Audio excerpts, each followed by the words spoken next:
Hatsun Taylor இங்கிலாந்தில் பிறந்த ஒரு சாதாரண இளைஞர். சிறு வயதிலிருந்தே தேவனைப் பற்றி அறிய விருப்பம் கொண்டிருந்த அவர் ஒருநாள் தேவனின் அழைப்பை உணர்ந்து தனது வாழ்க்கையை முழுமையாக மிஷனரி பணிக்காக அர்ப்பணித்தார். குறிப்பாக சீன மக்களிடம் சுவிசேஷத்தை அறிவிக்க வேண்டும் என்ற ஆழ்ந்த பாரம் அவரது இதயத்தில் இருந்தது.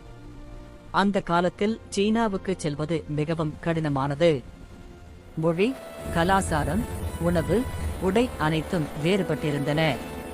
ஆனால் ஹட்சன் டெய்லர் சோர்வடையவில்லை.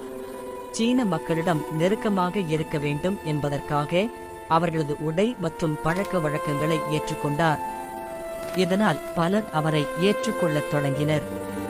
பணம், உடல் நலம், பாதுகாப்பு போன்ற பல சோதனைகள் வந்தாலும் அவர் தேவனை முழுமையாக நம்பினார். தேவனுடைய பணிக்கு தேவனுடைய வழியில் சென்றால் தேவனே தேவைகளை நிறைவேற்றுவார் என்ற நம்பிக்கையுடன் வாழ்ந்தார். இதன் விளைவாக சைனா இன்லேண்ட் மிஷன் என்ற அமைப்பை தொடங்கி சீனாவின் உள்நாட்டு பகுதிகளிலும் சுவிசேஷம் பரவச் செய்தார். ஹட்சன் டேலரின் வாழ்க்கை யாகம், விசுவாசம், கீழ்ப்படுதல் ஆகியவற்றின் சிறந்த எடுத்துக்காட்டாக உள்ளது.